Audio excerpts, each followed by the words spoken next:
avant l'analyse de la deuxième course, on va voir une invitée de marque, si je peux m'exprimer ainsi, en la personne de Glen Hatt. Glen, a very good afternoon to you. Merci, Shane. Thank you. Welcome back to Mauritius after how many years? I think the last time, Shane, I was here was 5-6 years ago, 2012. I think I came and rode for Sungajada in the Maiden Cup. But as a spectator, I mean, that it is the first time that you have been in holidays in Mauritius since stopping riding. It is the first time.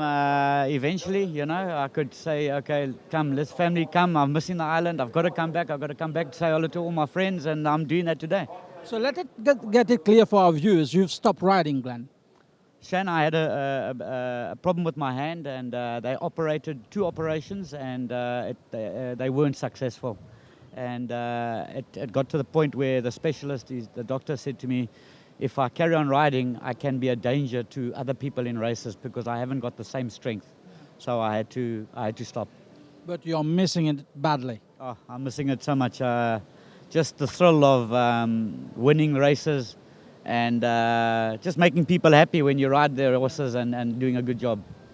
And you're missing it in South Africa or Mauritius also? I miss it more, yeah. This place is special. I miss it South Africa, obviously, but this place brings back so many memories. Glen, you've ridden so many winners here in Mauritius. I know for Kiki Henry, for Philippe Henry, for Alain Pedro. And Alain Pedro is going through a very tough time. Hope that will bring good luck to him. But is there any win in particular that you'll have in your mind?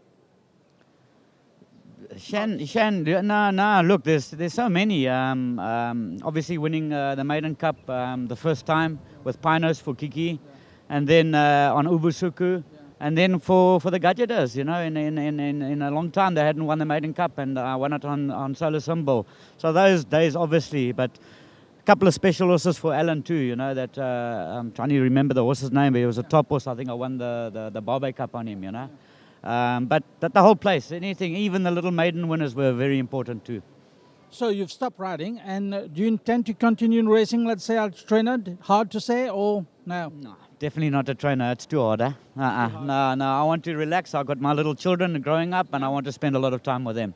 Glen, I wish you to have a very good day here in Mauritius for your holidays, and hope to see you soon. Shan, merci, and to the public out there, good to see you guys, and hope you all have a good day today. Thank you very much, Glen.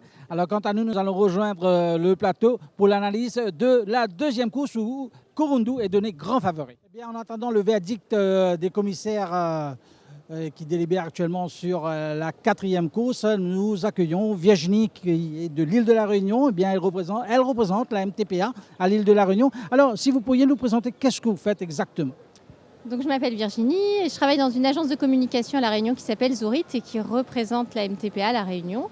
Ils ont du coup quelqu'un sur place pour mettre en place plein d'actions dont le but est de faire connaître des aspects méconnus de l'île Maurice aux Réunionnais qui viennent en masse à l'île Maurice puisqu'ils sont 145 000 à venir tous les ans et on aimerait leur faire découvrir toutes les choses extraordinaires, parfois anciennes, authentiques et parfois très innovantes que vous mettez en place à Maurice. Alors, vous découvrez aujourd'hui le champ de masse et lors d'une conversation que nous avons eue, vous dites que les courses sont très peu connues, les courses à Maurice sont très peu connues à l'île de la Réunion. Disons que les Réunionnais sont très joueurs, jouent beaucoup au PMU.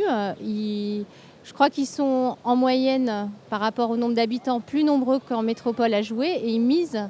Je crois que c'est 40% de plus que les métropolitains. Mais pour autant, donc nous, on n'a pas de course hippique, on n'a pas d'hippodrome.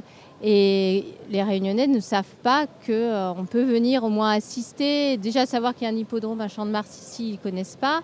Et c'est pour ça que là, on a fait venir 14 agents de voyage et journalistes pour assister à une journée extraordinaire sur place. Justement, quelles sont vos premières impressions sur cette journée que vous assistez actuellement? C'est incroyable, c'est magique.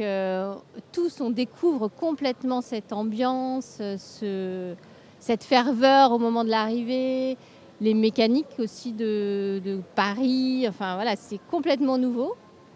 Et c'est excitant, c'est fabuleux, c'est à découvrir absolument. Alors, c'est quelque chose que vous allez vendre maintenant. Voilà, alors, pas moi directement, mais les agences de voyage présentes sont emballées, enthousiastes et veulent vraiment du coup mettre en place des produits autour de ça. Et les journalistes aussi vont pouvoir faire des belles retombées sur ces événements qui ont lieu régulièrement, toutes les semaines je crois. Et du coup, c'est vrai que pour des Réunionnais qui viennent en vacances, venir passer une journée ici, c'est fantastique. En tout cas, Virginie, merci beaucoup de votre visite et j'espère vous retrouver très bientôt. Absolument, en famille, je viendrai faire découvrir. Voilà, on va retrouver maintenant le studio d'en haut pour la suite de notre émission. Faites vos courses.